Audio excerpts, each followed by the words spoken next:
Hey, this is Joseph Hudson back with another video. This is the continuation, part 3 of the series of why shotguns for home defense. And in the first part, I talked about why shotguns are a good choice, what makes them a good choice, why I choose one for home defense. I have multiple weapons, but why a shotgun is an awesome choice for home defense. And you gotta excuse the echo. I decided to do this in the house today. Didn't want to fight the mosquitoes outside. It's like really humid outside and hot, so decided to do this in the house today.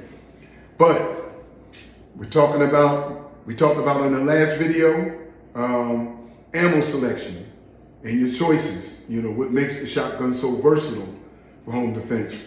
Dedicated a whole video to that. In this video, we're going to talk about what makes a defensive shotgun. What makes a good shotgun for home defense? What's the makeup of it? And the gun is clear, as you can see, so nobody gets nervous. Gun is clear.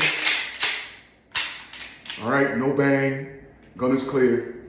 All right, so we're going to talk about what makes a defensive a good shotgun for home defense.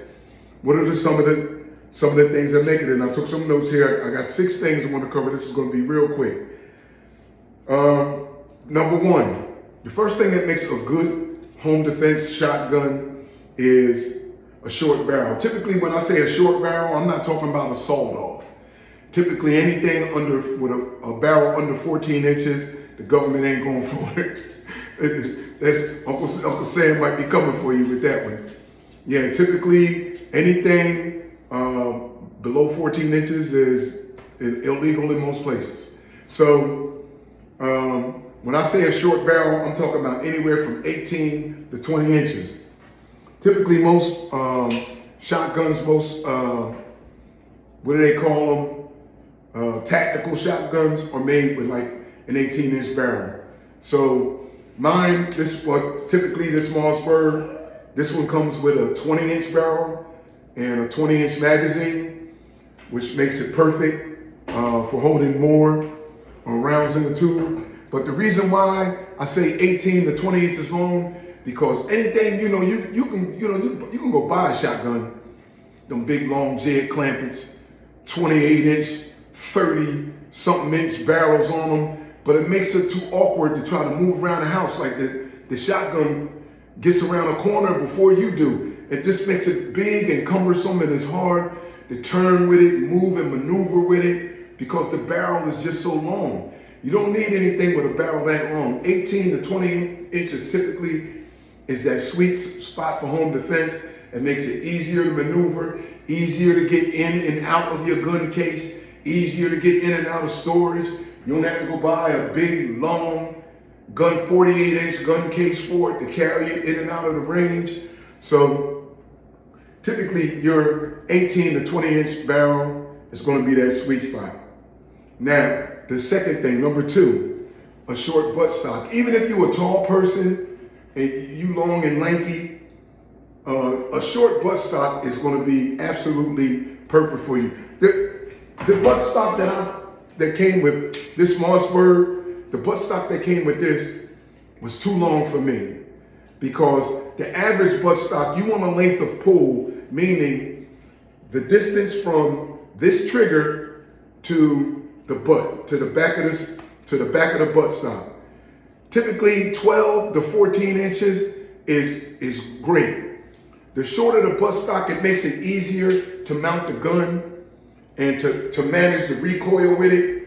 It just makes it so much easier to manage recoil, to bring the gun up, to get a good hold on it, and to basically mount the gun and take accurate shots. And because you're not all spread out, all bladed out like this, all over the gun. You don't want to be all spread out, reaching a mile, for your trigger. You're barely getting your pinky to the trigger. You want to be able, when you mount the gun, you want to be able to take a good defensive stance. You want to be able to square up to the gun. And if you're going to square up to it so that you can get a good cheek well, a good mount on the gun, that means you have to have a shorter buttstock. This is the Magpul stock. They sell these. There's others. There's plenty of stocks out there, typically 12 to 14 inches. You can get one with spacers in it. And if you get a gun with spacers in it, that means it's this little, I'll show you. Like, see this? At the back end, I have 2 spacers in there. And that's perfect. You can put more in to make the length of it longer, or you can take them out and make it shorter. But right at about that good 13-inch mark is good for me. You know, I had a buttstock on here originally that came with the shotgun, and it was way too long, and I was spread out all over the gun. I'm all spread out all like this, trying to hit targets with it. And trust me, it's no fun. So typically, you want a short barrel on a home defense shotgun. Third, for a home defense shotgun, and I took notes here so I can remember. My memory, I'm getting a little older, my memory ain't that great. Magazine capacity. You want to consider that because most defensive shotguns, they're going to come, well, most tactical shotguns come with a 5 to 8 round tube. That's most of your tactical guns. But most shotguns, when you buy them out of the store, they're going to come with 3 to 5 rounds. My dog in here making noise, y'all. 3 Ebony, go. 3 to 5 rounds is typically what you're going to find. So you can buy a gun like that, a shotgun with a 3 to 5 round magazine on it. But what you're going to want to do is get a magazine extension. And that's an extension that fits at the end of the gun right here, fits on the magazine tube to extend it so you can put more rounds in it. Well, you can extend it from 3 rounds to 5 rounds. You can expand it from 5 rounds to 7 rounds. You know, you can buy a magazine extension or tube extensions and add it to the gun. But typically, you want to get a magazine tube with a shotgun with 5 to 8 rounds. Typically 5 to 8 rounds is going to be great in your shotgun. Most engagements with a shotgun with law enforcement officers typically wind up being just 1 or 2 rounds. There's rarely ever an engagement with a shotgun where someone engages a perpetrator with a shotgun, or someone that's trying to do them harm, or law enforcement trying to rein somebody in, and that thing goes beyond 1 round of buckshot. Typically, 1 well-placed round of buckshot on somebody is a guaranteed change of behavior. You know, might put them in the forever box. You know, I said that before. But typically with shotguns, yeah, you know, you're gonna have to consider that. You know, your tube on it and how the capacity of it. Now, typically with a home defense shotgun, we're talking about a home defensive shotgun, you're going to want to have another way to store ammo on the gun. You can buy the hard side saddles, or you can buy like the shot cards, like I have. I have shot cards on the buttstock, shot cards on the side of the gun. But you can get shot cards, and that'll give you an extra few rounds. And like I said, typically you're probably not going to need to reload your shotgun. But what it does do is it gives you the opportunity that should you have to take a longer shot and turn your shotgun into a rifle, you could keep a card on it where you have just slugs loaded up. And as you see those big chunks of metal, those are slugs. And those slugs allow you to turn this short range weapon into a limited use rifle. You know, you can reach out to longer ranges with it. Then you have to remember, typically your home defense shotgun, you're not going to be out in the street with it. This is something you're going to use to defend your home. So, you know, when something goes bump in the night, you're not going to jump up and grab your shell carrier and put on your chest rig and all this kind of stuff. Typically, man, you're going to be defending yourself with whatever's in the gun and what you have on the gun. So that's why I said ammo capacity is key, because whatever you have in the gun and whatever you have on the gun, that's pretty much what you're going to be defending yourself with. You know, people will say one of the downsides of a shotgun is its limited capacity. Well, it's all in a matter of what you call limited. 1 round of buckshot, you can put, it's like putting 9 rounds of 9mm of double-aught buckshot. It's like putting 9 rounds of 9mm on the target all at one time. So, you know, it's a devastating weapon in that one shot usually stops the threat. And typically, when if you have to grab this in the middle of the night, you're probably gonna be in your drawers. You're probably gonna be in your boxers or your undies, your tighty whities or something. You're gonna be in your drawers or in your pajamas or in your nightgown. You know, you're gonna be in your night clothes. You're gonna jump out of bed, you're gonna grab this thing, and you're gonna have to defend yourself with whatever's in this gun, whatever's on this gun. So I would suggest that, you know, you can get these shot cards. They're just made of elastic, and if they run dry, you know, you can easily replace them. They peel on and off the gun just like that. You know, they just stick with Velcro. And get S-Tac is the company, trust me. ESSTAC. That's the company you want. Because one thing about a shotgun is you'll be firing this thing in the recoil with those cheap shot cards like this. It'll shake those rounds out on the floor while you're shooting it. Before you get through the magazine tube of rounds, you look down at your feet and you got a bunch of shot. All of the rounds in this thing that shook out on the floor. But S-Tac, these cards right here, they hold these shells in place. And the thing about these, you don't have to do any work on your gun. You don't have to get those hard plastic ones, the way you have to take the pin out your gun and mount it to your gun. And then those things, they'll break. You know, you don't have to do any extra work to your gun. Just some Velcro, bam, you stick it to the gun, it runs dry, you just peel it off, slap another one on. That's it. And you're good to go. So, ammo, that's the thing. You have to find another way, find a way to expand the ammo and have extra ammo on your gun. Sight upgrades, let's talk about that. I have a fiber optic sight on mine, but some people, you know, some people want to have optics. Now let me tell you something. If you're going to buy an optic for a shotgun, do not buy anything cheap. Now, if you've never ever shot a shotgun before, the first thing that you're going to realize is shotguns have a lot of recoil. They break everything you put on there. I'm telling you, metal pieces, things shake loose. You have to witness mark things, because them things will shake loose on your gun. So you have to witness mark stuff on your firearm. Like usually I have a sling on here, and as you see, I have a barrel clamp right there on the shotgun, and usually that's where I put my QD mount sling. I just pop the sling in here, then just mount it to the back of the gun, and I usually carry a sling on it. I like slings, some people don't.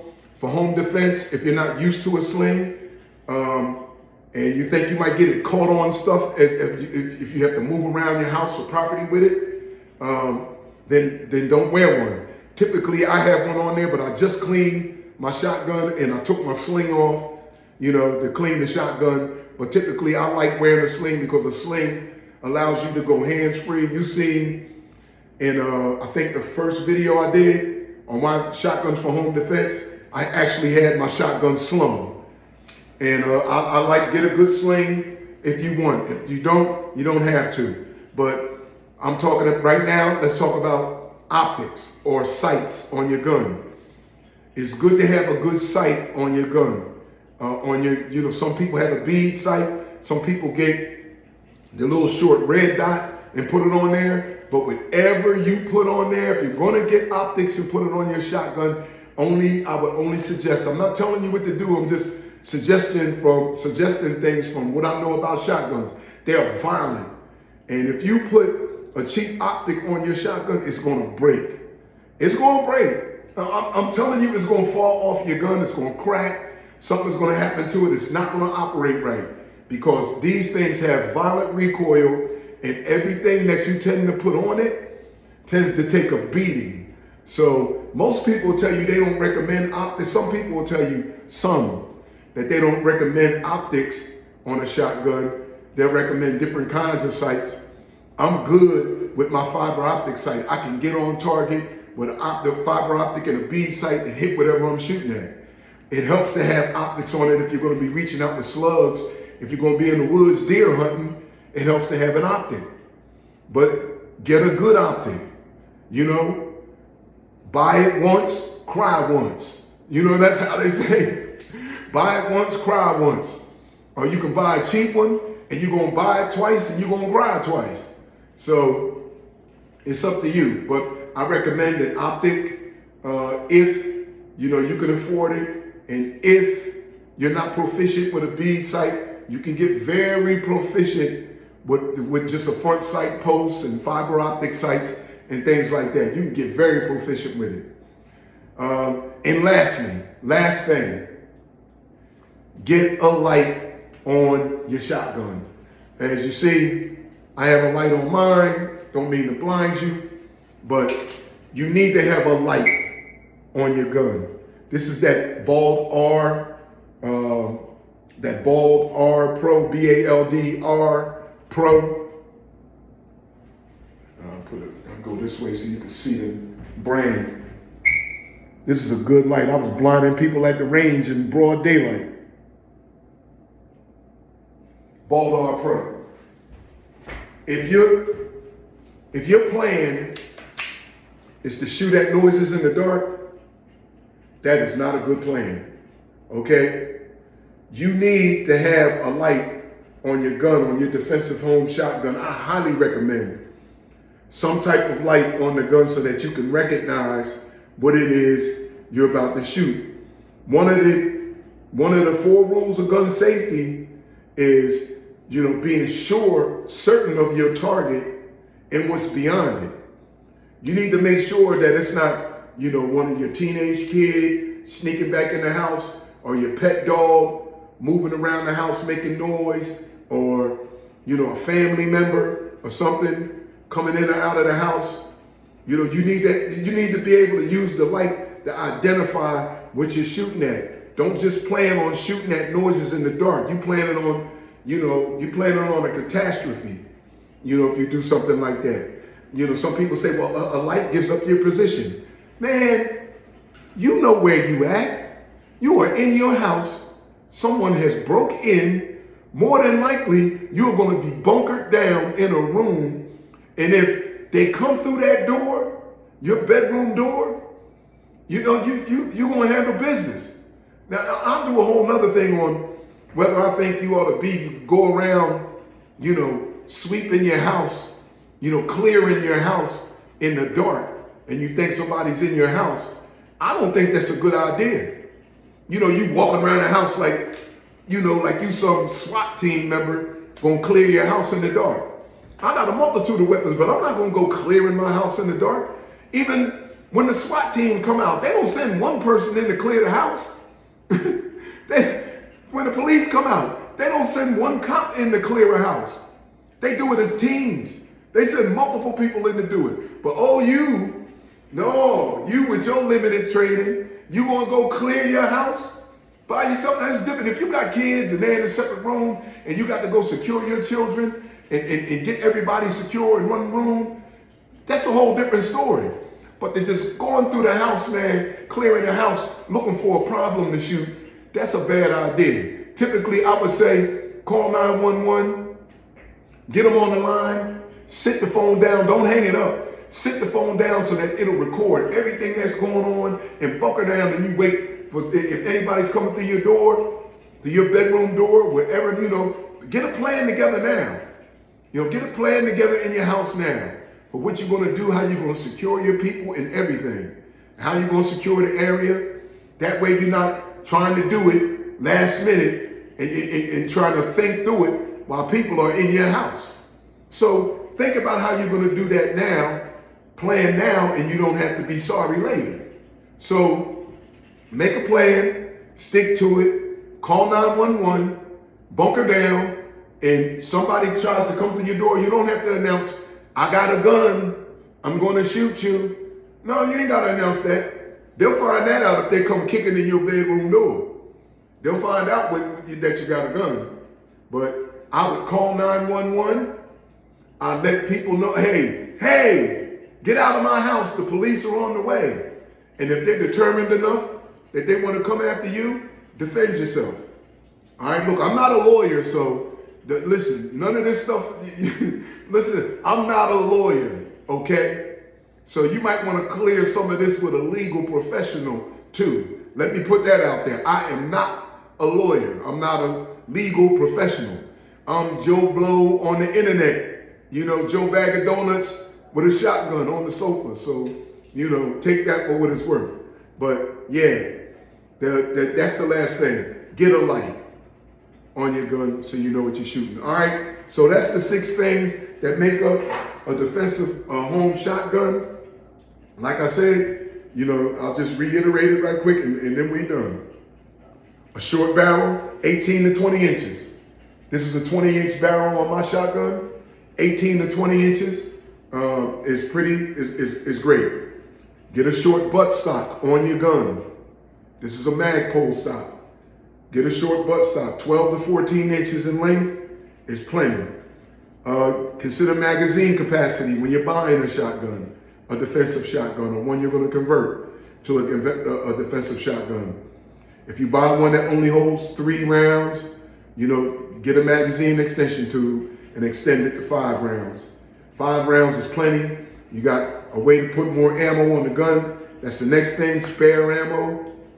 You got a way to put more spare ammo on the gun, then you're good to go. If you want to get a sight upgrade, put fiber optics on it, get optics on it, you know, a red dot, and put that on there. Just don't go cheap. You buy cheap once, you're gonna cry twice, because you're gonna have to go buy it again. I'm telling you, you're gonna have to. That one's gonna break. You're gonna be sorry, and then you're gonna have to go buy another one. You're gonna be sorry. You're gonna have to spend money on a good one. So, buy once, cry once. You know how they say. And some way to mount a light. Put a light on your gun. Get a good one. You know, something bright, because you need to know exactly what you're shooting at. All right, that's it. Thank you for tuning in. This has been part 3, and those are the 6 things that make up a good defensive home shotgun, right? Shotguns are a real prime way of handling a problem on your property, getting rid of varmints, all that. If you want to know about the versatility of it, go see the second video I did. I talked about the ammo selections and all of that in the last video. All right, my name is Joseph Hudson. Thank you for tuning in. Hit the like button, leave a comment, subscribe to the channel. I really appreciate it. Look, y'all have a blessed one. I love y'all. Ain't nothing you can do about it. Talk to you later.